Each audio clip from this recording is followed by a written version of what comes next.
Ray. What do you want to do tonight? The same thing we do every night, Pinky. Try to take over the world. All right, yo, let's get into it. Try to take over the world. Preaching freedom. Try to take over the world. And greatest chaplain in the world, Mr. Try Lance to O'Neill. take over the world.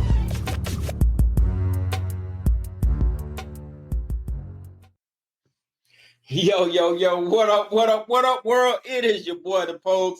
Back after a short hiatus, we are back in Magaland, and holy scamolas, what did I miss? I am so glad to be back. Once again, it's your boy, KJ Bradley, and the greatest chaplain in the world, Mr. Lance O'Neill. What up, Chappie? Hey, how are you? I'm good, man. I'm glad to be back from my excursion up the East Coast last week. Thank you for being patient with me, allowing me to make that travel. That was eye-opening. I had to go run down my senators who, fortunately and unfortunately, were having a serious vote that I kind of heard about the day I got to Washington. So they didn't have much, at least my senators didn't have much time for me. I was able to talk to a couple of other senators who were there, and then a couple of House reps, which was pretty cool. So I really enjoyed my time on the Capitol. Man, trying to get into that place is like Fort Knox. Holy scamola, it is insane. Constituent be damned. You literally have to have a reservation months in advance to be able to get in to see a representative. And I get it. You know, I understand from a security standpoint, but it just seems a little point defeating, right? Yeah, it's tough when the person you represent doesn't talk to the people that they represent. And that's not, I mean, who knows? I mean, we don't know if, Senator XYZ or House Rep Snuffy is actually doing a lot of meetings with constituents or whatever. But I would be really curious to see what the breakdown, maybe we need to see what their 5 accomplishments for the week are. And I know, right? But the bigger thing, I'd like to see some of those stats. Like, how many of your constituents did you meet with this week? What was the total time you met with them? How many hours were you in committee meetings? How many times were you? How much time from votes? How much travel time? Because DC, I mean, if you're going from one side of the city to the other in DC, that could take anywhere from 30 minutes to an hour and a half. Yeah. And then you get all the important people who shut down the entire city because they're driving around. And, I kind of laugh. I remember a story, and I'm trying to think of who it was. It was one of it might have been like Tony Blair. And he had a meeting in the U.S. in D.C., and he just flew commercial. Wait, yeah. Oh, man, I think we lost. lost. Am I back? Okay. Yeah, you're back. I mean, I get you need security if you're the president when you've already had 2 assassination attempts and, maybe you have a reason for a 3rd or 4th or, whoever the crazies are going after. But does the junior senator from South Dakota really need a full protection detail? And, or the mayor of some of these cities? And, Greg, I go back to Greg Easterbrook a lot. We've had Greg on the show. We've got to get it back. Yeah. But a lot of the stuff that Greg writes, I agree with. There are things I don't agree with. But one of the things he used to harp on were the low-level government officials that would have these bodyguards and all that. And it's just to make them feel good. It makes them feel important. Yep. Like in a normal football game, does Nick Saban really need 6 or 8 troopers running around him so he can walk across the field and shake the hand of Bob Stoops? And Bob Stoops, well, he only has 2. So Nick Saban is 3 times as important. I'm going to clean there we go. But, stuff like that, it's kind of silly. And I get it to a degree, but that's what it is. It's just about them feeling important. Could the sergeant major in a battalion or brigade drive himself? Sure, of course. Same with the commander. It's a little different, if they're using Blue Force Tracker in their what are the big trucks? Oh Oh man, my gosh. you talking about the LMTVs, the big ones, the big passenger? No, not the LMTVs, but the ones that they switched MRAP. over. MRAP, right. So it's one thing if they're tracking Blue Force Tracker and the MRAP and they're actively doing something, that okay. But there's a lot of times where it's like, oh, we're just going to drive from here out to the firing line, and I get it. You don't want the sergeant major necessarily driving, but at the same time, does he really need someone to be driving him? Probably not. Yeah. But a little bit different again when you have Mayor Smith from, I'm trying to think of a little town around, from Waynesboro, and he's got a police escort. Like, really? Do you really? It's important. No, you're not. You're not that important. You're just not. Or the student board, these student board meetings when they have all the police. Or Utah just had. I was reading one. Saw a little bit of the video. Two of the reps from Utah held a town hall. And it was funny because the first complaint was, you need a ticket, but there's no tickets. The tickets were gone within like a minute of the thing opening up. It's like, well, yeah, how fast do you think Taylor Swift concert sells out in Atlanta?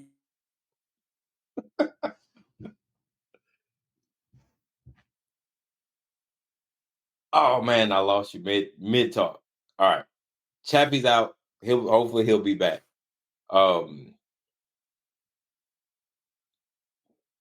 Waiting, dramatic, awkward pause. Waiting, dramatic, awkward pause.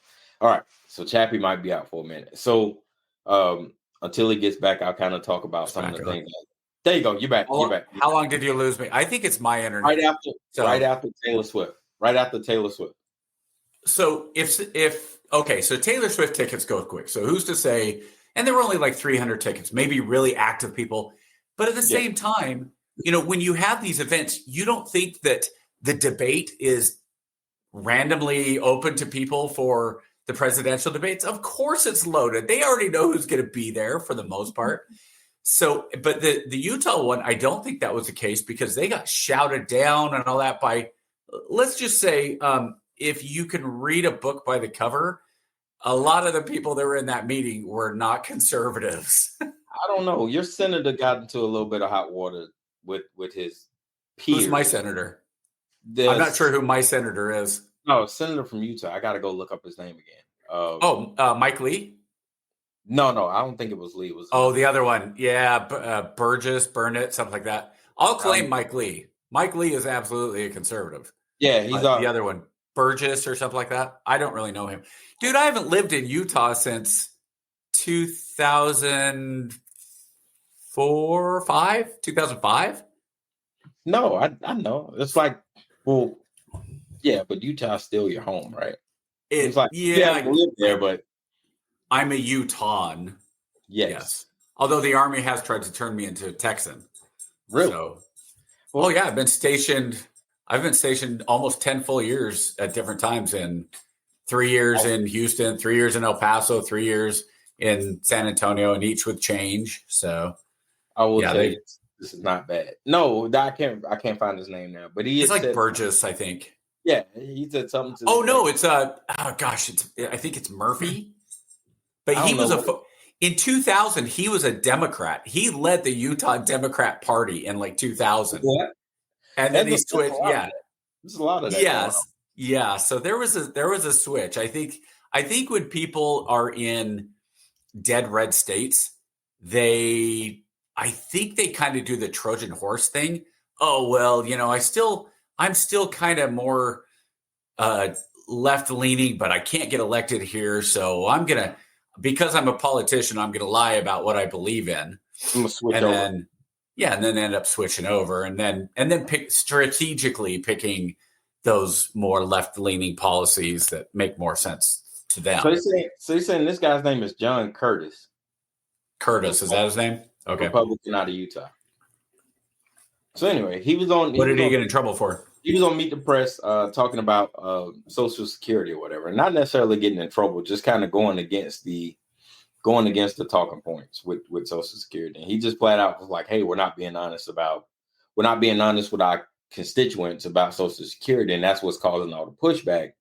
if we were just to give them an open and honest conversation about what we're doing, they wouldn't be as pissed off about it. But because we're not being honest about it, and because we got guys like Elon Musk, putting out all this crazy stuff about it, and we're not taking charge of the conversation, when we do go home to these town halls, we're causing a lot of undue stress for ourselves. So, right.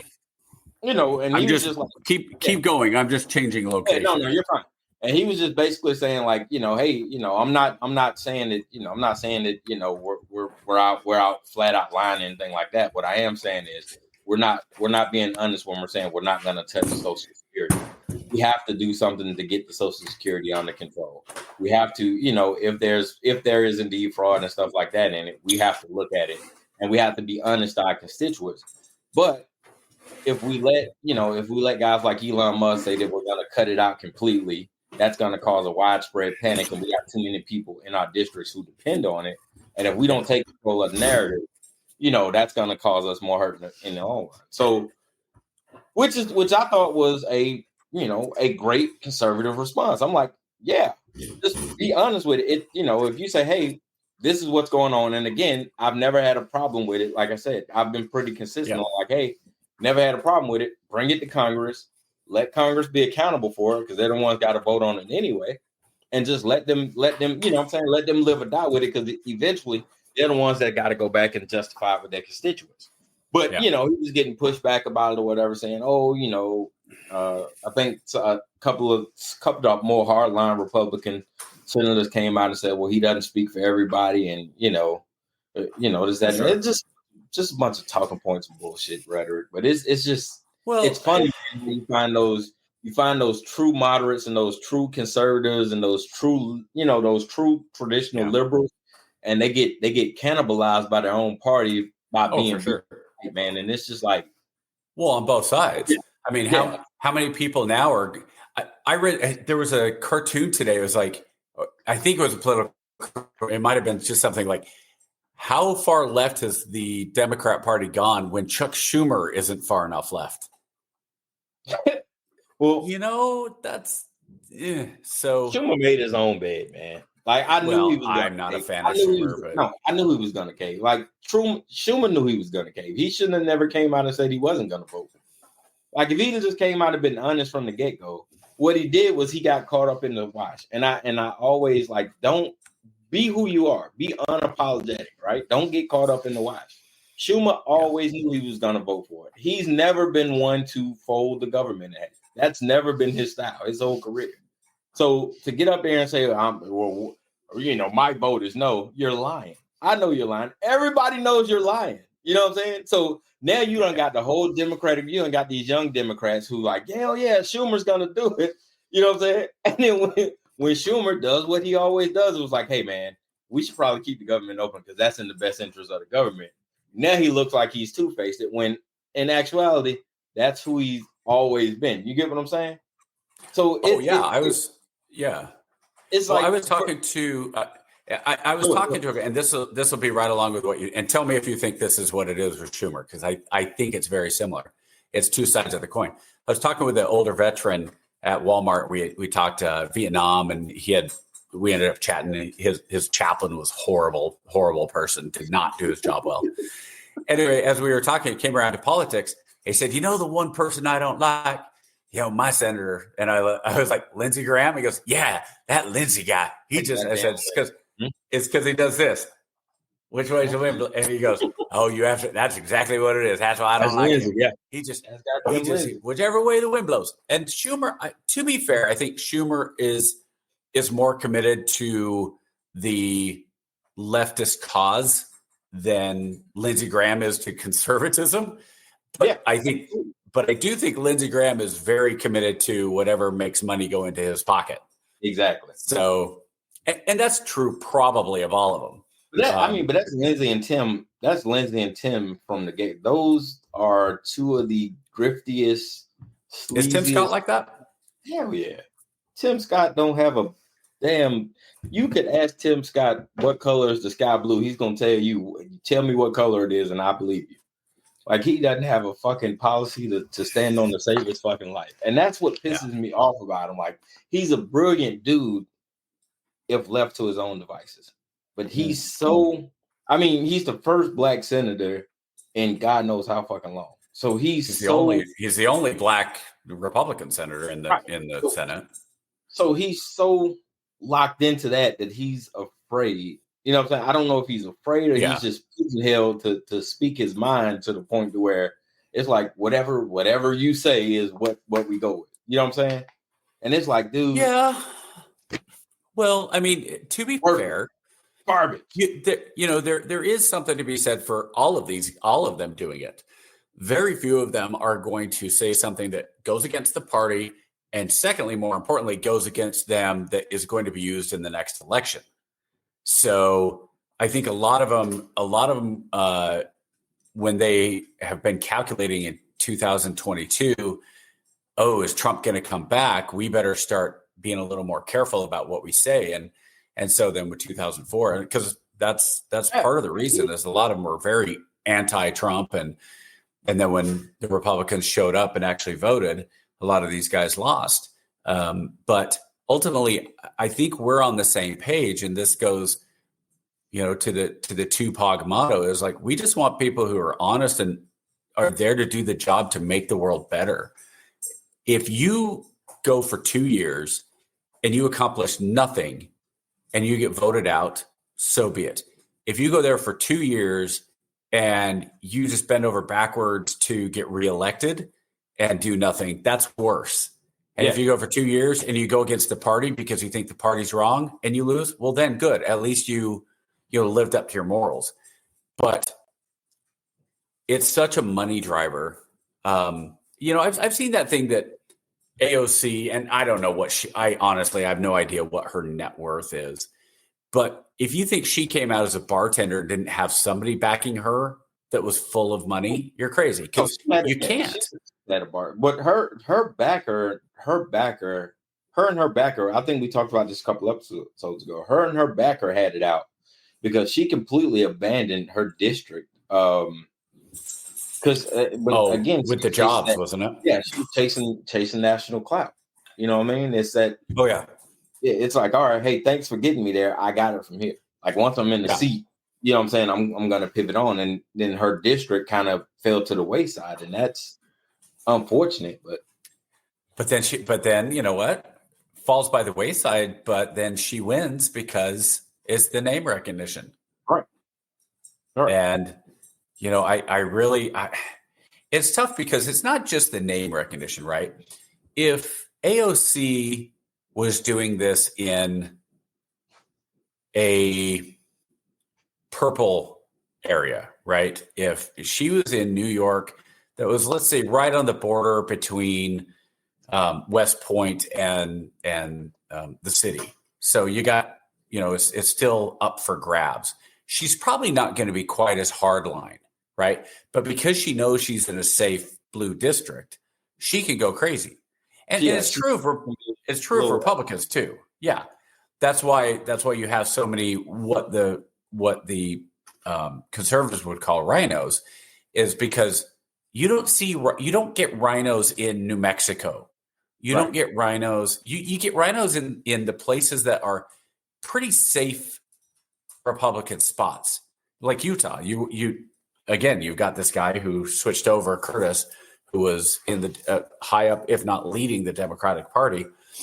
And then if they don't like where they're going, and then you have the shopping. You have, who was it?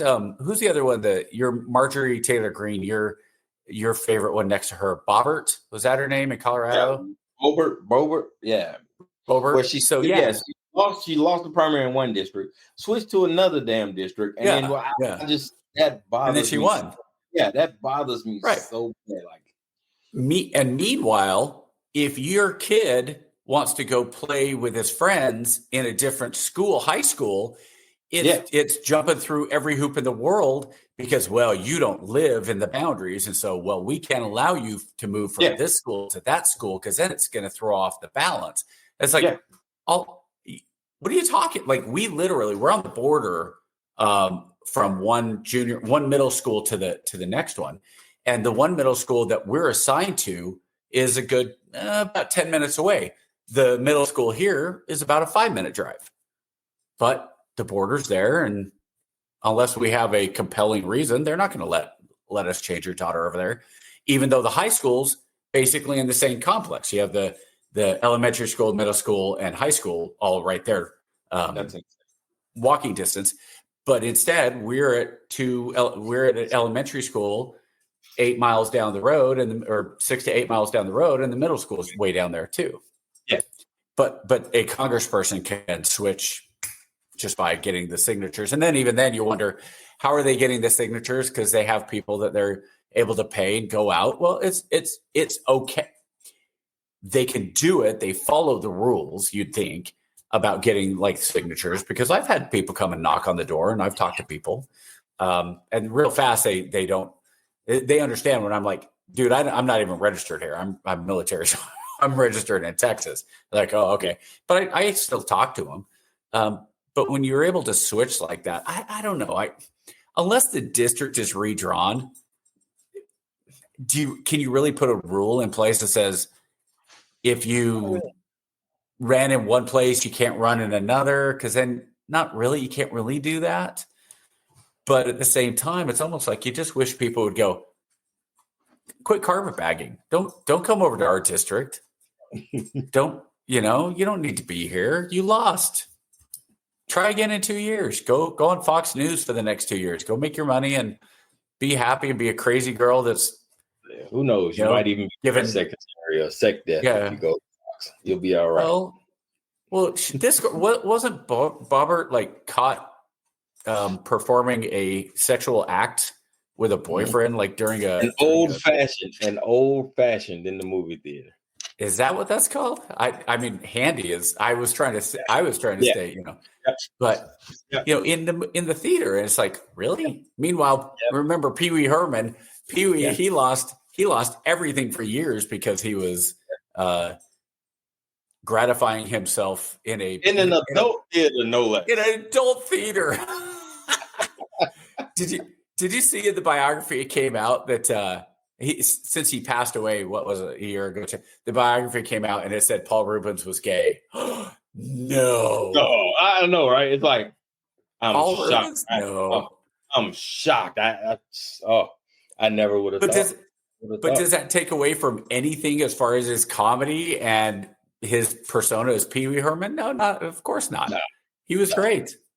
I'm starting to realize, especially like being in Washington D.C., like I realize there's a different game being played up there. That's the majors than here, and it's mind-boggling how it gets disseminated through the airwaves, man. If people, it's hard, man, but if people were to just turn off media and just turn it off, they would realize that they're being played. Both sides, up, down, left, and right. The manipulation that's going on. But isn't that the catch-22 though? Because without the media, how do you find out on? Yeah. Like you and I, growing up in Utah, the closest I could have gotten to DC was getting, we didn't have money. I would have had to get in the car and drive 24 to 30 hours nonstop to get to DC if I wanted to do anything. And it's so impossible to do that. And so that asks a great question. So media is a problem. Media is absolutely a big part of the problem. And that's something that that question is more complex. Yeah, that question is more complex than it seems on the surface, right? Because on the surface, media is not the problem, right?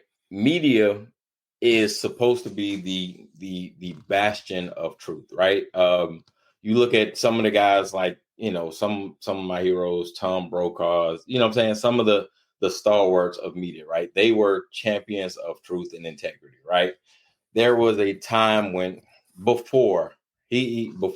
later Brokaw had his situation. I'm saying, let he without sin cast the first stone, right? Real journalists. Thank you.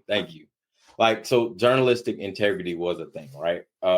Before there were individuals that had Yeah, journalistic I'll say integrity. there's a difference between journalism and journalist and media entertainment, right? So at some Sure. point, in the new century, we there was a shift from media and journalism to media and entertainment, right? So they went from reporting to news to making the news for news entertainment.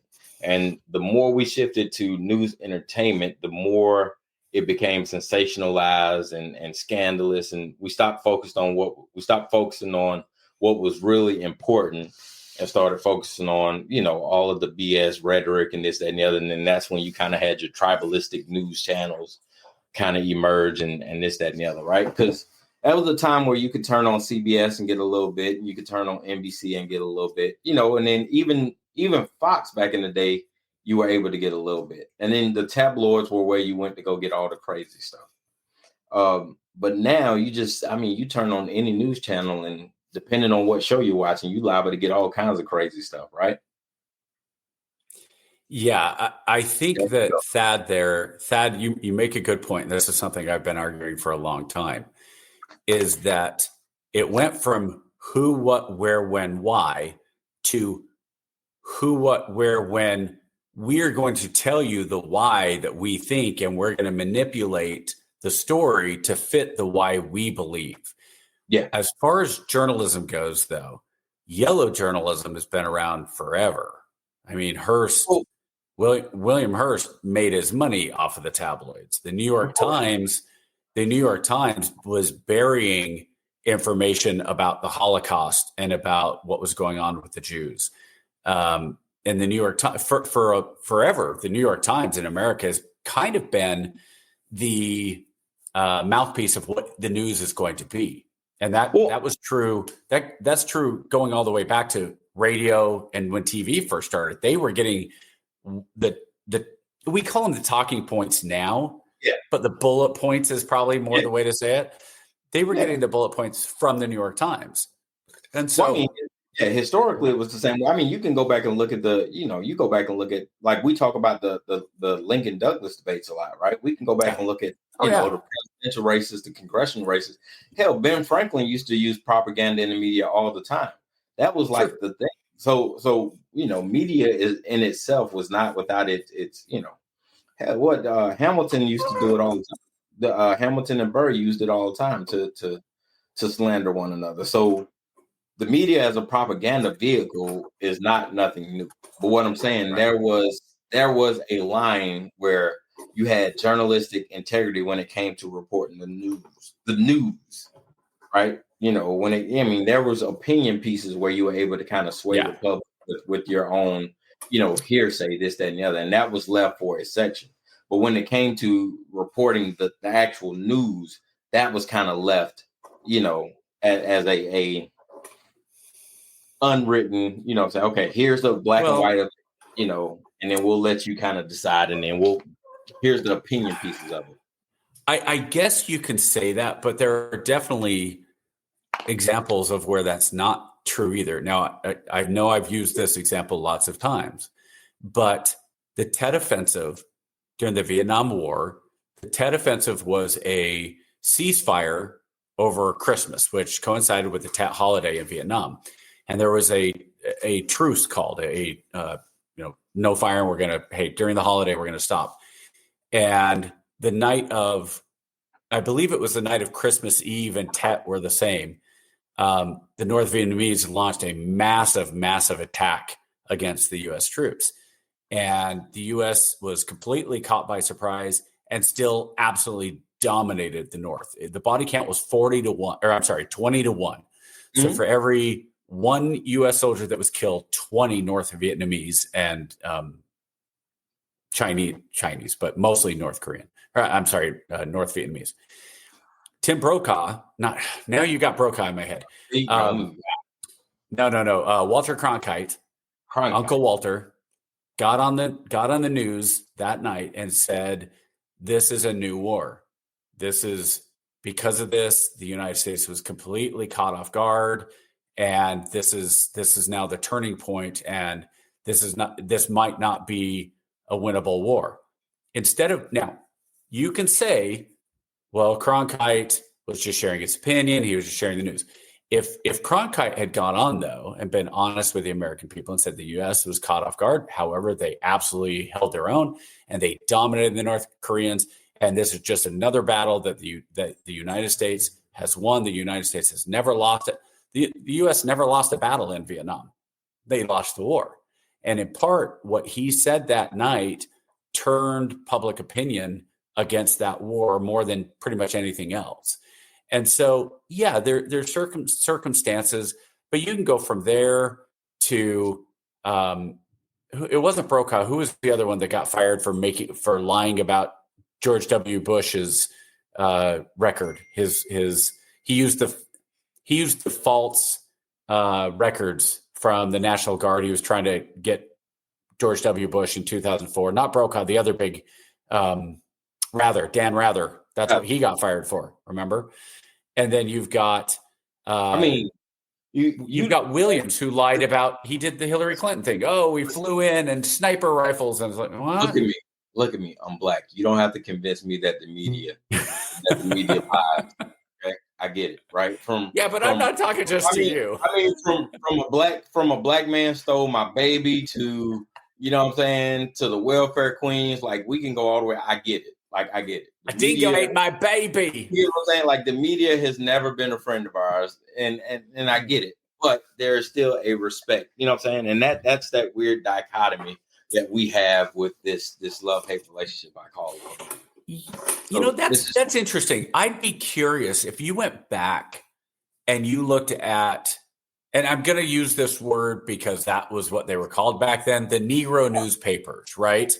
The Negro papers that Washington wrote for, that, before Du Bois came on the scene, but some of the Frederick Douglass wrote for. I'd be curious to go back and see how much of that was propaganda versus here's what's going on, and how much they were covering, because I know a lot of these black newspapers were definitely reporting on things that were going on in the black community that the white newspapers sure weren't. We from the research that I've done independently, there was a certain cast of there was two competing thoughts within the black community around that time, right? And a lot of it kind of bounced off of the whole Du Bois versus Washington line of thinking, right? And it's basically, do we acquiesce and blend, or do we, separate but equal? And that's kind of always kind of been the case. And then depending on where you fell in line, that was kind of where you went, for your media. I would say, before this administration, the National Archives had a very robust catalog that was really dope. If you get a chance, though, the South Carolina Museum of African American History has an amazing catalog of all that stuff. If you guys ever get a chance, man, go check it out. That stuff is super dope. But Frederick Douglass wrote some really amazing opinion pieces on the matter about how Reconstruction, his idea of Reconstruction, how he saw it worked out, which was really, I didn't realize how behind the scenes he was intertwined with the Lincoln White House, right? So like he was to Lincoln what Elon is to Trump on an unofficial, to a degree, yes. Yes, to a degree, absolutely. Yeah, he was able to, hey, Mr. Lincoln, you should probably use black troops. Hey, Mr. Lincoln, that'd be a good time to use black troops. You know what I mean? Like, so I was even in learning that, I was really impressed with the way, like, I was surprised with the way that he was able to at least voice his opinion. Now, not saying that Lincoln listened to him all the time, because he had his own thing, but he was still able to have a respected voice in the administration to an extent. I mean, to an extent, which was really cool. And he founded, I'd forgotten, the Black Star was what was throwing me off. He founded the North Star, Yeah, And so he was in charge of that and published that, the editor, for a long time. The first black newspaper was Freedom's Journal, established in 1927. I want to say it was in New York. Yes, in New York. And it had a weekly circulation of about 50,000 by Samuel Cornish and John B. Russworm were the first owned and operated. So I'm curious, like, if you went back and went through, let's say, the North Star, how much of that was, and I'm sure Frederick Douglass was using it to push the black cause, which understandably so. But I also wonder how much they were reporting on things that were going on in the black community that just, wasn't covered, whether it's a murder or rape or, assaults or whatever. It'd be interesting to see kind of what they had that wasn't in the white newspapers. Because again, the New York Times absolutely being the standard bearer. Yeah, they were still picking and choosing and very actively not reporting things. So it's been going on forever. And that's where, like, there's so few, like, I really like, and I've said this on here several times, Cheryl Atkinson. I really like her. I think Greg Easterbrook counts. He might not count himself as a journalist, but I think he qualifies as a journalist. He does a lot of things that at least kind of fall under journalism. He's an opinion writer and a story writer, but he covers stuff in a way. He writes about things that are, I think, pretty interesting. I think Drudge, I'd like to think that Drudge kind of started off with a journalistic mentality. But I think there was a point where Drudge, I don't know who pissed him off, but there was a point where he went, I'm going anti-MAGA, and maybe it's just because it makes him more money. But Matt Drudge, for a long time, was seen as a kind of a middle ground where you had both sides. And now you go on Drudge Report, and it's definitely center left, much more than it was, I think, dead center. And you had Breitbart, he, absolutely a conservative, right? But one of the things that I thought was interesting was how you only have, the certain media is one way or the other. So print media and especially the networks and all that before Fox News came around, almost all of them were left leaning, right? Center left. And then Fox News come along, pushed it on the right, and that's fine. But again, one versus how many. And with talk radio, though, was the complete opposite. It was almost impossible to hear any left, and it still is. You talk about AM radio, the equivalent of AM radio, between Rush Limbaugh and Hannity and those guys. Dominated radio. Yeah. And they still kind of do. I mean, even in the podcast space, yeah. Well, the podcast is interesting. Did you see that one that went around that was saying the left needs to get better with podcasts, and here's the right, and here's the blue and the reds, and it was how big they were. And they had Joe Rogan as this big red one in the middle. I was like, Rogan is not a conservative. Rogan at best is libertarian. And they had Russell Brand. They had Russell Brand as red. Russell Brand hates Republicans. That was a stretch. Oh, really? Limbaugh, yeah. I mean, I'm 52, so I probably would. I didn't listen to I don't remember a lot of talk radio. I remember Paul Harvey. That was about it with the rest of the news. But Limbaugh was kind of like my introduction, like coming into talk radio. So anything before then was like I was local radio before then. So and before that, I mean, in the 80s, if you listen to AM, you weren't listening to AM for anything, to me at least, other than sports. Well, that's interesting. Yeah, Liberty. I got to admit, like, I mean, in the 80s, I was also a teenager, so I wasn't exactly jumping online to listen to the stock reports. So it wouldn't surprise me if there was left. But again, that's where I say the media, and Limbaugh definitely was a pioneer in pushing conservative and becoming arguably the biggest voice in radio. I mean, for years, him and Stern, but even Stern never got to the level of Limbaugh. Yeah, Stern was cool because Stern was like unabashed, like, hey, I'm an entertainer. Limbaugh was just crazy. He was a shock jock. Yeah. I like Limbaugh because Limbaugh was he would tell you that I am an entertainment commentator. Like he will straight up tell you, hey, I am an entertainment commentator. You know what I mean? Like unabashed. Like this is what I do, and I do it for entertainment purposes, and people will take it as law. Like I loved Rush Limbaugh. Like I loved listening to him because the dude could deliver a story, man. Like he was a storyteller. Like have you? That was another one. Was it? I gotta remember. Speaking of me, you bring me up. Yeah, Larry King too was. Well, I only remember hearing stories. Like I never really heard him on the radio. I only heard stories of Larry King, so I don't remember what his content was. Yeah, I remember Larry was on TV since he was 115 to 190 years old, so he was there for a while. But yeah, I think it's interesting just in terms of the radio guys like Limbaugh. Yeah, he came on. I'll tell you when Limbaugh lost me a little bit, and it was the part. And I get it; it was his job to do this. But when they were debating the Brady bill, now, and again, I am a true blue conservative. I have been since I was young. I've never been leftist, but I've also been common sense. And so back in the day before the internet was going, and they were talking about the Brady bill, and they were saying we need to pass something so, and you need to have a time to be able to do a FBI check, right? A 72-hour cool down FBI check and all that.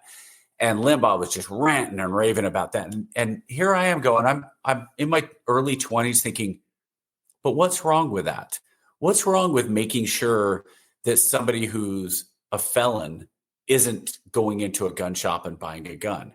What's wrong with somebody who is freaking out because they just found out that their girlfriend was cheating on them, needing 72 hours to go in and cool down? And so it just kind of went from there. And Hannity was the same way. I used to listen to Hannity too.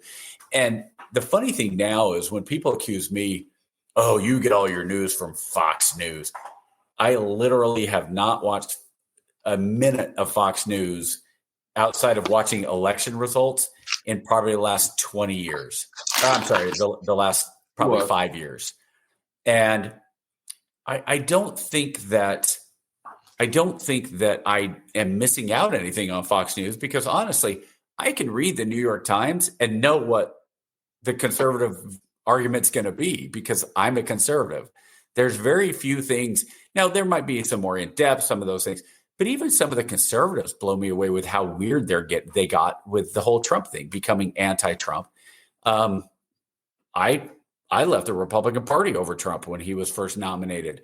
But then I was like, okay, as policies go in his first, I liked what the economy was doing. I liked how he was treating soldiers, all that stuff. And so then I vote, and especially the Supreme Court. And I think that when we're looking at what's going on today, we talk about the media being divided between the right and the left. And it's the same thing with the Congress, to take a full circle to the Congress. My sister texted me today and she said, do you know any good military sources that are just deliver the news, like kind of right down the middle? I was like, no, there aren't any. There just really aren't. And so, and part of that is because even if you try to deliver the news down the middle, you're getting all your news from one of two slants, right? So if you're going to say, okay, here's an article about what Elon Musk is doing this week, and you were to take one from Fox News and one from the New York Times, and then you printed them next to each other, I think that's about as close as you can get to down the middle, because there's nobody going in. And as much as people say, well, AI is going to be straight down the middle. Well, unless you're programmers, if you have people who are programming it to be one way or the other, how many times have we seen Google caught with their hand in the cookie jar? Well, it's like, oh, well, if you ask for the Trump assassination, news on the Trump assassination, none of the results come up, or attempted assassination. None of the results come up. And you can't tell me, oh, well, that was just a small issue with the algorithm. No, that is somebody going in and programming it to say, we're not going to cover that. So yeah, I think I don't know who's going to do it. Somebody's going to crack the code for the media at the same point. And it'll probably be AI merging and saying, I'm going to create an algorithm and I'm going to create an AI that reads any story that comes out. It then reads both sides, and then it comes up with a who, what, where, when, why, how, to the most basic, simple terms. And even if it's who, what, where, when, which is not disputed, here's the facts of it, and the why from the New York Times, this is their synopsis, and from Fox News, here's their synopsis. If you do that, I think you could have ads all over the place, and you would make a absolute ton of money from it. Dad, I don't know if you're listening, but Chappie just gave us $1 million AI idea. We can get a developer on that Billion. one. That's $1 billion. I think that will absolutely slap, because you have a treasure trove of independents and people in the middle who are just tired of the bullshit on both sides. It's just like, yo, I'll make the decision. If you just give me the bottom line, I'll make the decision on my own. Just give me the information. If you're using the AI to do it, so if you think about it, like, you have such a broad spectrum, right? So far left, it used to be Washington Post, and the Washington Post with Bezos, I think, kind of did the Trump correction. So while they're still left, they're not as far left, right? But I think if you had an algorithm that could go in and say, and you could probably do it, because the way AI works, like, you could even do it on a local level. Let's say Salt Lake. Okay, Salt Lake City has the Salt Lake Tribune, which is definitely a left-leaning newspaper, and the Deseret News, which is definitely a right-leaning newspaper. So if they both cover, let's say there is a shooting in Liberty Park in downtown Salt Lake City, and AI is able to go in and say, here's what the Tribune says, here's what the Deseret News says. The who, the what, the where, the why are all the same. And then it synopsizes, this is what the Deseret News has as its synopsis, and here's what the Tribune has as its synopsis. Then you as a person are able to go, okay, here's what they both are. That means this is probably what's true about the why. Because if I can get what they both think, I can probably find out, or I can probably think about it for myself. And that's true for, now maybe it's going to be tougher if you're in, BFE, Georgia, that doesn't have more than one newspaper. Like, I think the Augusta Chronicle is here. I don't know if there's another newspaper than here. I think that's it.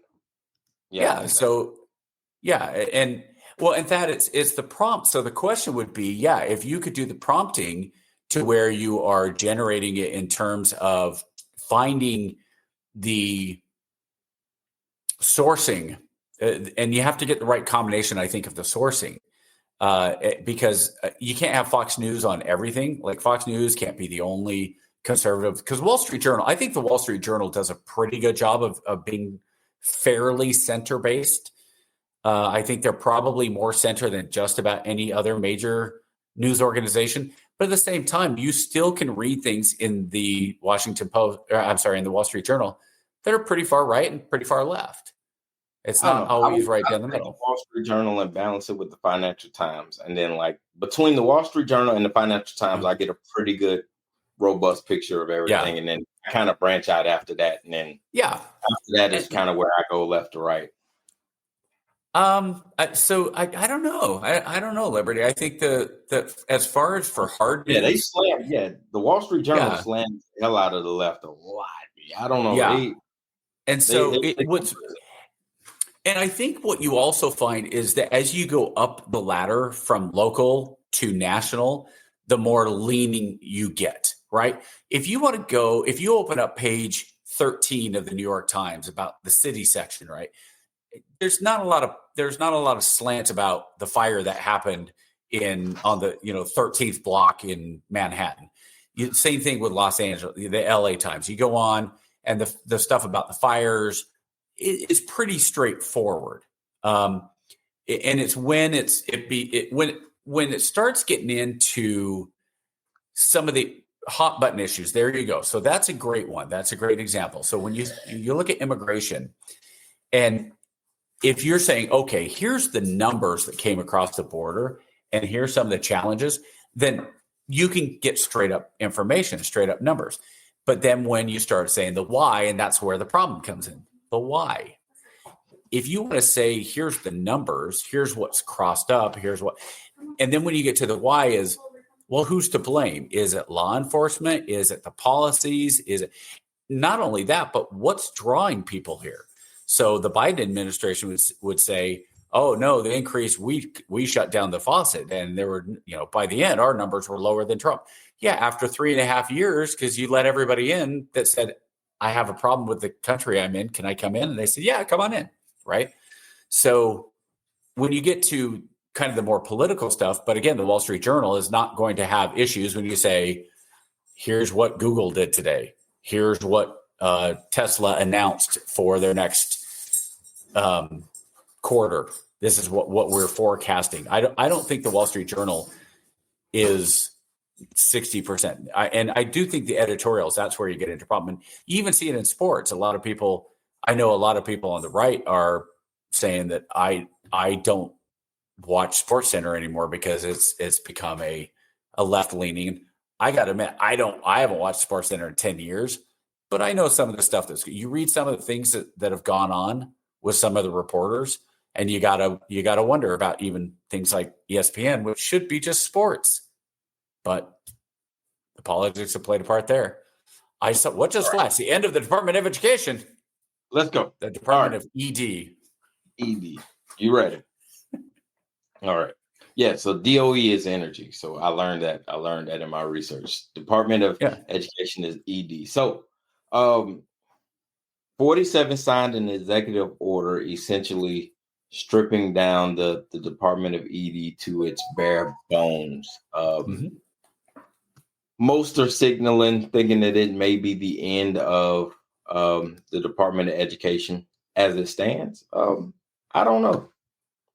I got my thoughts, man. But as the educator, I will acquiesce and let you take the lead, and then I'll come in behind you based off of your thoughts, man, and see what you got going on. So how do you feel about it? I think that the report card from the national went in 1979 nationally to, it was somewhere around a C to C minus for the overall education of our country. And then we spent how many trillions and trillions of dollars, and now we're at a D plus. So we've gone down. So you got to wonder, what is it about? The Department of Education obviously didn't help. I think there's a lot of problems with the school systems. I think there's a problem with the unions. I think there's a problem with the way that our schools have increased non-teachers disproportionately compared to teachers, where the enrollment has gone up. What is it? The overall enrollment of students has gone up in the last 30 years, something like 18%. The number of teachers has gone up 20%, and non-teachers has gone up 600%, some ridiculous number. But then the questions, and this is where perception comes in, and this is where we need more information, because those numbers that go up for the non-educators, when I've been in the high schools, they now have these specialist teachers, who they are in charge of 2 or 3 kids that are autistic or some level on the spectrum. And so they basically are there to make sure they get to class, and they sit in the class too, right? They don't teach. They are student herders. I've got these 4 kids. They're on an imaginary leash. Let's go. We're going to class. Hey, all 4 of you, we're going to class. All right, all you 4, sit down. This is what we're doing. Listen to the teacher. And this is elementary school, middle school, and high school. I don't know where those come in as far as the funding goes. I don't know if those count as teacher funds. No, those are your idea. Those are your idea students. So those are funded by the DOED. So, but my question is, as far as the number of hires, when we're talking about the hires, do those count as teacher hires, or do those count as non-teacher hires? Because while I sit there and go, well, how do you have so many? Because, hey, I've been in these high schools. They have 4 or 6 media experts in the library. These kids aren't checking out books. They sit in the library and they eat their lunch in there. And otherwise, it's a desert. I've walked through during the planning hours, and there's no kids in there. They're not using any, they're certainly not checking out books, but now you have 4 to 6 media experts. And then, that's my question is, where's the breakdown as far as where does the money go? Because you go back to Malcolm Gladwell, right? And you look at some of his books and some of the interesting arguments he makes. It's not about just throwing money or the class size, some of those things. Like, is there really a big difference between? So let me ask you this, KJ. If you have a teacher that is teaching 15 students, and you have a teacher who's teaching 25 students in their classroom, should the teacher that has 25 students in her classroom make more than the teacher that has 15? Well, it depends, and I don't think either one. I don't think it should be based off of class size. I think it should be. I don't either. But that was performance. But then again, it gets into, well, what's the performance evaluator? And then if we go into, I'm not a fan of standardized testing either. I don't, because I think, when we got into the whole standardized test thing, I think we got away from educating as a whole to teaching for the test, right? Teaching to the test. Yep. I think that's kind of what affected the downward slope. But that's beyond the point. I don't think people have a fundamental grasp of what the Department of Education role is, right? And it's smoke and mirrors, and this administration is doing a masterful job with smoke and mirrors when it comes to confusing the populace, right? They love to make a boogeyman out of everything, right? Everybody likes to talk about funding and the Department of Education is getting in the way of funding and this sort of thing. The Department of Education at its best is responsible for 10% of your school's funding. At best, at most it's responsible for 10% of your children's funding. What they are responsible for is what you talked about, those IDEA, right? Individuals with Disabilities Act, right? That's what they're responsible for, making sure children who are disabled or children who have special needs can be accessible to schools. Basically, so if I could break it down, what the Department of Education is essentially there for is to say, hey, you can't discriminate against people with disabilities. You can't discriminate against people because they're a different race, color, creed, or gender, right? And we're here to make sure that you don't do it. And oh, by the way, hey, we need you to report to us every year so that we can keep a track of what you guys are educating. That's your job. We take that report, we give it to Congress, and then Congress says, okay, cool, you guys are doing your job. That is it. The primary responsibility of the Department of Education is to push out loans to college students, right? So on a local level, K through 12, and then I posted links for you guys who are following along. The links, if you click the links inside the book, it'll tell you exactly how K through 12 is funded and the percentages, right? Basically, the Department of Education is essentially there to make sure, one, hey, discrimination is not taking place in these state schools, right? That is our primary focus. Our secondary focus is to make sure that students who need access to college can go to college. And we do that by providing funds.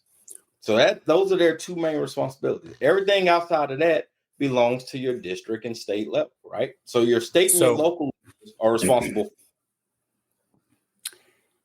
Let me ask you a potentially unpopular question. Sure. Should there be discrimination? Absolutely not. Okay. Here's why I say that. When you have children, again, the feds are not in your schools. Did you not hear anything I just told you? The feds are not in your schools. That is a local and state requirement. Click on the links. Hold on, Go KJ. ahead. Let me ask you this. And Liberty, give it a second. See if this makes sense. Thad, hold on. I know you're jumping to the racial. That's not my point, though. And it could come into play. So let me ask you this, though. If you have a child who is on the bottom of the intellectual scale, who potentially has behavioral issues, who is really not able to regulate their behavior in a way that makes it conducive to them to be in a classroom, should they be in a classroom? Because I'll tell you right now, they are. Right. And I understand. I understand the thought of, well, now you're discriminating if you say they can't be in the classroom. No. That's not discriminatory at all. That's not discriminatory at all. Because if the school board is allowed to do their job as they're supposed to, what they're supposed to do is identify the behavior problems, report it to the social worker, and the social worker, in tandem with that parent, is supposed to come up with an individual education plan for that student, right? If it's done properly. However, what's happening is there is a lapse. It's not being done properly. So what you got is a bunch of badass kids disrupting the students and the learning in the schools. So I'm completely familiar. So no, that's not discriminatory at all. Absolutely it is. Because if you say, as this kid shouldn't be in school, and you don't give them every hoop that has to, if you're not following every federal regulation. Now, listen, I recently spoke to somebody who is in education at the principal level.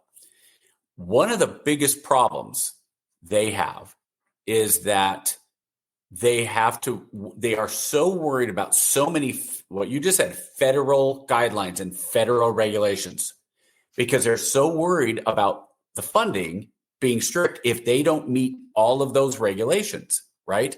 Now, so Thad, I'm not saying anything about the boys that it being skin. I don't think it's necessarily based on skin color. I think it's much more based on socioeconomic, because if you have white, black, brown, whatever, if the kids are generally poor, they don't have some of the benefits that go along with good nutrition, with good leadership in the school, two parents in the house, all those things that go along, right?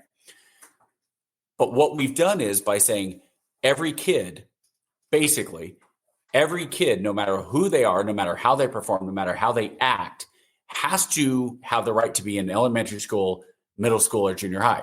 Because if you don't put them in the regular elementary school down the hill. And look, I'm not talking about the ones that just need a little bit. I'm talking about the ones that really. Again, let me stop you, because that's not a federal. Again, that is not a federal mandate. That is not. What is a federal mandate is the food program that was amended by this president, right? So when we talk about the nutrition issue, that is something we can talk about, because that is a federal food program, right? The federal funding for the food. However, that is dependent on your state requirement, right? So you're talking about this kid having to be, he has to be in school. Those truancy policies are set by your local school boards. I'm not talking about truancy. No, hold on. You're talking about him having to be in school. That's not what I'm talking about. What I'm talking about is the parent says, hey, I got to go to work. The single parent says, I got to go to work. My son, he deserves to be in the school. I don't care if he can. Friends of ours, okay? Yeah. Military family, white. Their daughter took a pair of scissors and, while the teacher wasn't looking, cut up the teacher's coat. Now, this was years ago. This was 15 years ago. They would not kick her out. They did not suspend her. They didn't do anything because, we have to let everybody has. And she was a massive destructive force to the learning of all the other kids, right? So at what point, because you can't just go, these kids are performing well, these kids aren't, right, and separate them that way. We go by age. And then you have the educators who are so scared and so worried about failing kids. You're right. And I get it. We're talking about a whole wide thing here between Department of Education and lower right. level. But that still falls on the state requirement, because the state says, hey, you have to maintain this enrollment level to be access this funding, right? And then on a local tax level, it says, hey, if your enrollment level drops below 500 kids for third grade level, you're not going to get this tax funding. So again, people will blame that and say, oh, well, the feds are doing this, that, and the other, when in reality, that's not really a federal issue. But aren't the feds setting the guidelines to start? No, they're not. That's a state guideline. That is state regulation and a local guideline. That is based off of your state and local. And then that's why I tell people, a lot of people, this smoke and mirrors thing has it confused. So what keeps the federal, if you remove the Department of Education and it's gone, poof, or poof, but there's this much left because it's a department that was created by the legislature, and therefore it can't be poofed completely away. But it can be destaffed and it can be neutered to a degree that it's not going to come back. What stops the state of Georgia from basically doing all the things that the federal mandates had in place? The only federal mandate that is beholden by the state is to report every year that you have tested your students to a certain criteria set by the NAEP, right? Okay. And then get this. So hold on, get this. The federal Department of Education doesn't even dictate what state. You get to pick. The states get to pick the test. So Georgia and Alabama have two separate tests. Florida has a separate test. Sure. The tests aren't even equal. So all they do is maintain the accountability so that they can send it to Congress and say, hey, look, this is where Georgia is based off of the test that they picked, right? And what that sounds like? You know what that sounds like? That sounds like on Office Space when they say, when the Bobs are there and they say, so what do you do here? He says, well, I take the specs from the customer and I give them to the engineer. And they say, so again, that's not their role. No, that's not their role. That's like getting mad at what? Damn, that's like getting mad at a fish because the fish can't climb a tree. You're upset at the Department of Education for something that is not the Department of Education was set in place so that there could be non-discrimination. Their job is to sit back and say, hey, states, stop discriminating against those little kids in those rural areas. The kids in the rural areas and the kids in the metro areas have to have the same level of education. So you have to maintain a level of testing that is equivalent. That's their role. And this is the same thing Liberty's point is. And I tell you right now, this is Liberty's point. Let's say Georgia. Why can't Georgia do that on their own? Why can't Georgia say? Because prior to 1979, we have proven time and time again, states left alone. Look at Mississippi. Look at Alabama. States left alone to their own devices can't do right.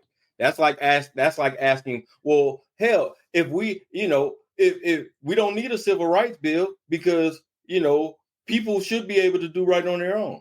People can't even put their own shopping carts back. You know what the right thing is, but people don't. Do you think things have gotten better though since 1979? No. So how much money has been spent on education, in part controlled in part by the standards of the Department of Education in the past 45 years? And if it hasn't gotten better, well, I mean, I don't know. Your argument is, well, don't put it back on the states because historically the states have sucked at it. No, okay. I'm not saying. Well, the federal government sucked at it too. No. What I'm telling you is it's never been away from the states. You guys are blaming the boogeyman that does not exist, and that's the main. I'm saying the main issue of this administration is they're set up a boogeyman once again. This is the DEI argument all over again. You're falling for the boogeyman when you're fighting a fight that does not exist. The states have always been the main driver of education. Your smoke is not with the Department of Education. Your smoke is with your state. What you said was that the federal government's job is to limit discrimination in part between the big cities and the rural districts, and then to report that they tested. Right? And you asked me the about job of the funding. Department of Education. You asked me about funding. Okay, hold on. But what you just said was those are the two things: is making sure that the students in the rural and the urban, the white and the black, all get the same opportunities, and that they do a test. Right? That's right. Okay. Georgia. Why can't the Department of Education in Georgia have those same rules in place and says, hey, especially since we're now 45 years past that, we're 60 years past the Civil Rights Act, right? Of saying, hey, we are evolved enough as a state and as a culture now that we are not going to discriminate against white kids and black kids. We're going to say that if you're a kid that lives in Waynesboro, standards. Go ahead. So we're going to, at Georgia, we are going to uphold the standards. So if it doesn't matter if you're in Waynesboro or in Atlanta, you are going to have access to the same level of school, and you're going to pass the same, or you're going to take the same Georgia state test. And then at the end of the year, Georgia is going to report to the Georgia senator or the Senate or whoever you want and say, we did it.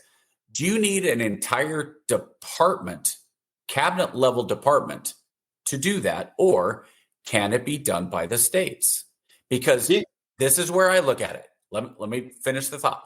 This is where I look at it. The 10th Amendment was there for a reason. And I understand the arguments against the 10th Amendment because that's why we had a civil war to some degree.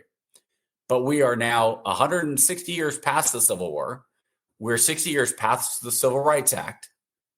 We are at a point where, in general, I would argue, we are much more tolerant of each other as people, racially especially. Now, politically, not so much. I think politics has kind of replaced the racism, right? The blue hates the red much more than the white hates the black and the black hates the white. I think that's much, much more the case these days. But I think that that's why when you go back and you say the states are the ones that should be doing this. That's what the problem is right there. And I'll get back to that in a minute. Which? I'll get back to that one right there. Our fear is that future leftist presidents will use DOE to make all schools woke. So again, chasing the boogeyman. But go ahead and finish your thought, because I want to solve. That was the thought. So here's the thing, right? Your issue is twofold, right? You say, well, how do we know the states are going to do the right thing? Because we got 40 plus years of case studies saying that they won't, right? You said since 1979, our score levels have been going down, right? Right. And I just told you, everybody wants to blame the DOE, right? Oh, it's the DOE. Well, the DOE done it. The DOE did it. No, all the DOE. Not me, by the way. No, I'm just saying. No, the national rhetoric is, because of the DOE, all test levels have been going down. The only thing the DOE done since its inception is saying, hey, every year report your findings to us so that we can give it to Congress so that we can have accurate reporting. So we can't sit back and say, well, how do you know states are going to do the right thing? And then sit back and say, well, it's the DOE's fault. All the DOE does is report the data that the states are in charge of implementing. The states have a now, if we were to blame the DOE, you would have to say, okay, DOE, we have one standardized test for all 50 states, and then we have empirical data to say, okay, cool. This is the one standardized test. Now we can now all the matters factor. But because you have 50 individual tests that are based off, that changes with the wind depending on how they want to do it, and the stats matter, and the stats bounce based off administration, wherever region or whatever. There's no way you can do it. You know what I'm saying? It's all state led. So you can't be mad at the DOE for something that the states control. And you say, well, how do we know the state? How do we know the states can't control it? Well, the states have been controlling it since the inception of the DOE. All the DOE has done is compiled the data and reported it. So everything that you're upset about being the DOE nationally, You're really upset that the states have been mismanaging it. The states have been mismanaging the funding. The states and the districts have been mismanaging. The states have been mismanaging it. Yeah. None of that is controlled by the DOE. None of that. None of that. That's all states and school boards. Okay. So the Department of Education has 41 as of now. They're cutting it, of course. When President Trump was inaugurated, the department workforce for the Department of Education stood at 4,133. Sure. After recent, quote unquote, it said today's actions. So the recent actions, the workforce will be roughly 21,083 workers. Okay, so about half. Okay. With a $68 billion budget. Okay. So to me, if the states can do everything that the Department of Education can do, and that means you're saving, let's say they're only going to cut half of the employees, like the numbers go from 41 to 21, and the budget goes from 68 billion to what's that? 34 billion is half of that. Sure. To me, that's still a win for the American people, because what you said is it's still at the state level, and things for education, the failure of education is at the state level. Yeah. Now, I would say this, though, because of there's so much that goes in on why the school system is failing. And I don't want to blame, you don't want to blame the kids, right? And I don't think it's necessarily the kids' fault, but the kids are part of the problem. But the other big problem, and I think this goes back 2 generations. You had the kind of the hippie generation that was breaking away from the traditional 1950s nuclear power or nuclear family, you button up your shirt and you go to work at the bank, and to the hippie and you how dare you smack your kids, right? Yeah. Spanking and Dr. Spock and all that stuff. And that's now the grandparent. Those are now the grandparents, because they raised parents who didn't push education for their kids, didn't push the right way to raise your kids, who said, I'm going to just have the kid go to school, and hey, it's the school's job to educate. And now you're one more generation down from that makes it even worse. So yes, the parents are a huge, huge problem, if not the number one present. We got a little bit of different dilemma in our society, but yeah. So we were systemically. So just to give you a little context, right? Because America likes to do that from time to time, right? America likes to throw a stone and then pull their hands back and be like, "Oh, what the hell happened?" Right? So in the 1980s, this guy named Reagan.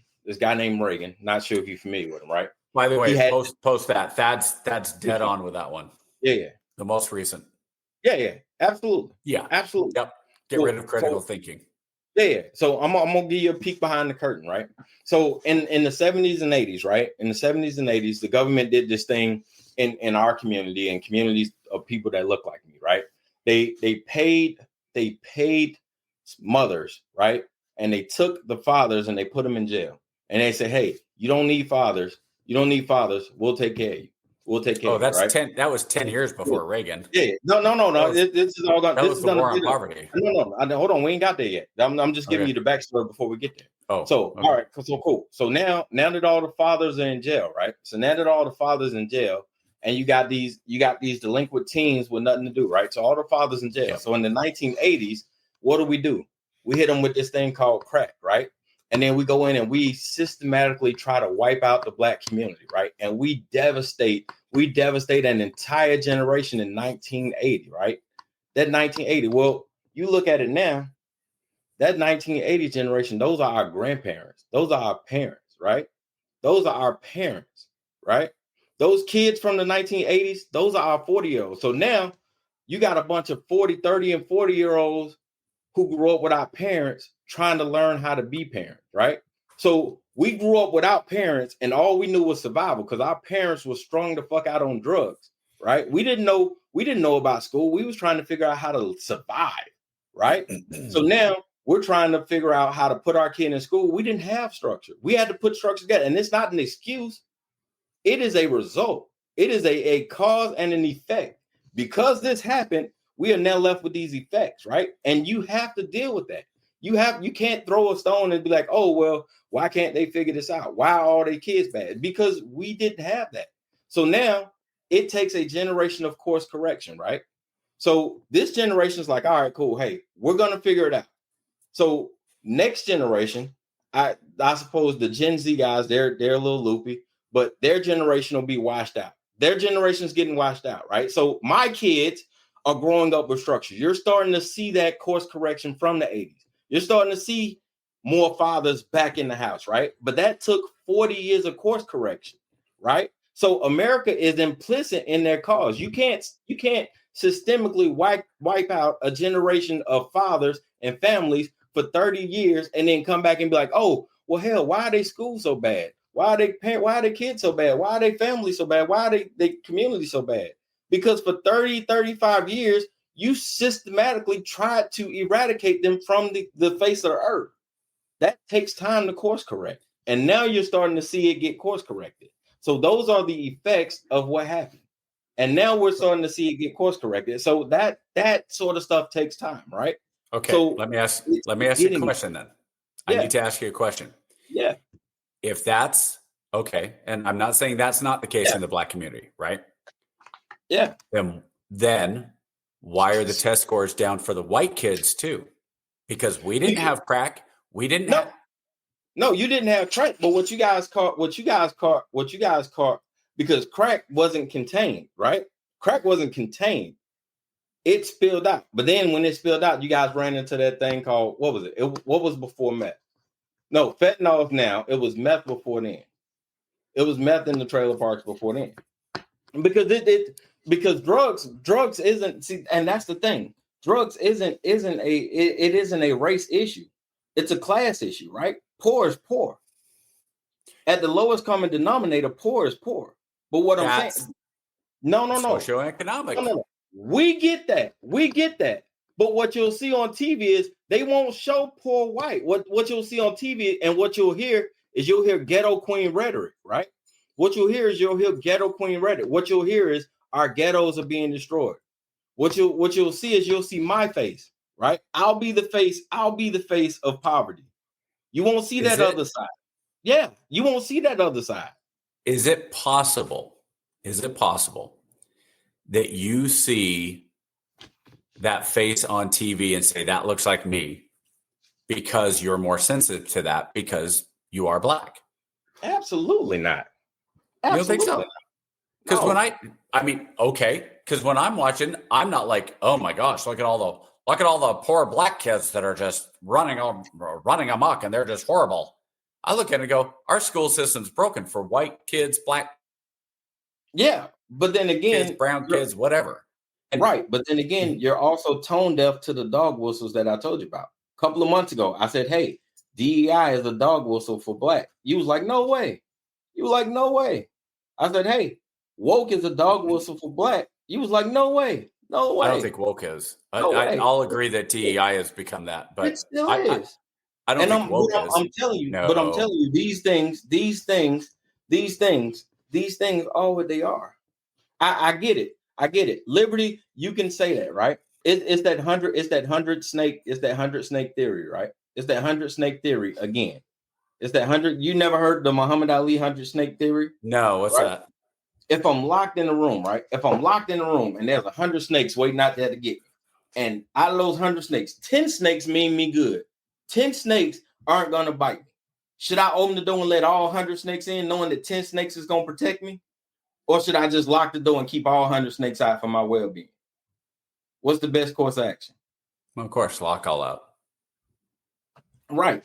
And what I'm saying is, yeah, you may not hear when you hear DEI, you may not hear that. But I'm telling you, that's what it is. That is the tool that they use, right? that is the tool that they use for discrimination. It is what it is. So, okay, hold on.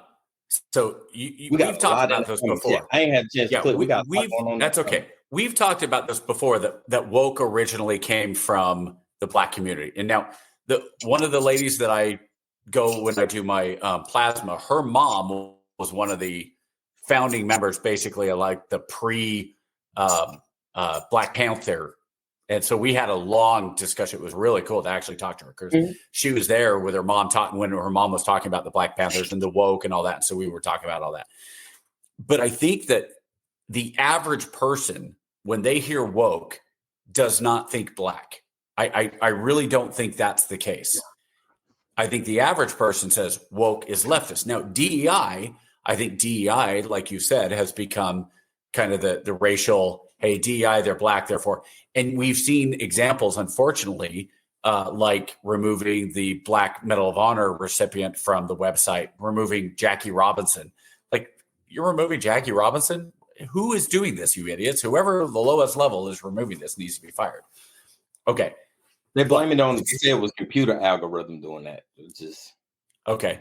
All right. Well, that, again, but then the question becomes who programmed the algorithm. Okay. Right. That's what I'm saying. So, yeah.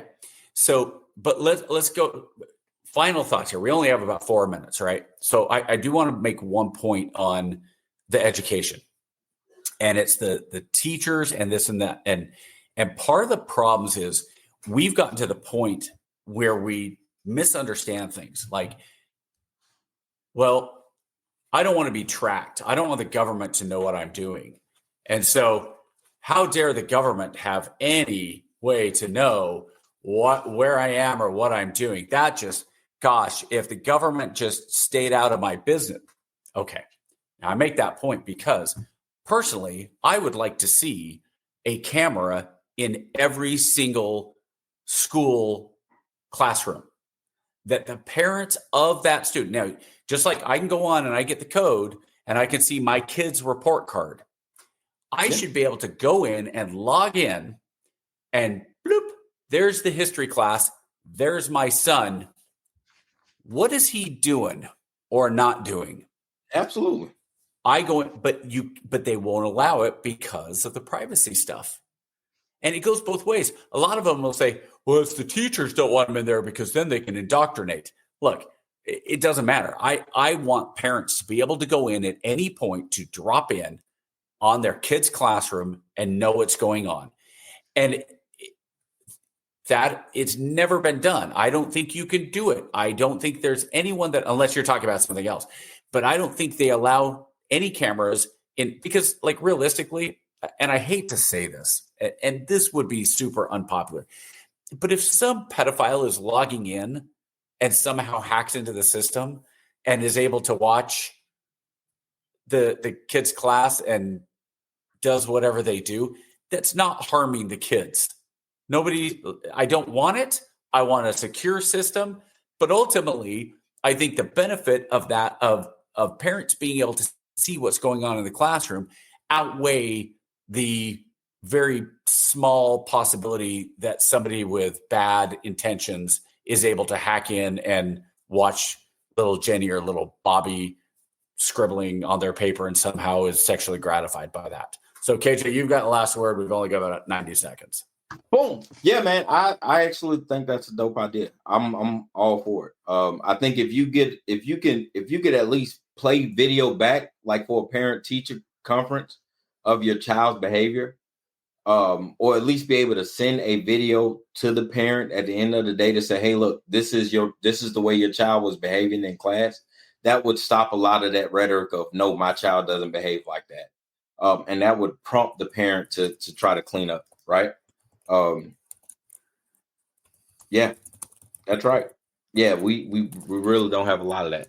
And then, no, final thoughts, man. No, that's not what I'm telling you, Liberty. What I'm telling you is the administration is telling you that DEI is racism by their actions, brother. That is what the administration is telling me. And I will leave it at that for final thoughts, man. As always, thank you guys so very much. Hey, we are gonna start having guests, man. Listen, we got a lot of guests lined up next week, or in the next couple of weeks. A lot of guys are showing interest, so be on the lookout for that, guys. We're gonna bring in a lot of fresh faces in the next coming weeks, man. We can't wait to get back to you guys. I will see you guys next week. Boom. Last thought. All right. And we are out of here. Next week, Doc. Next week. Wait, next week. Chaplain, you good? Next week. 3, 2, 1. See you guys next week. We're out. Chief mate, what do you want to do tonight? The same thing we do every night, Pinky. Try to take over the world. All right. Yo, let's get into it. Try to take over the world. Try to take over the world. And greatest chaplain in the world, Mr. Lance Try to O'Neill. take over the world.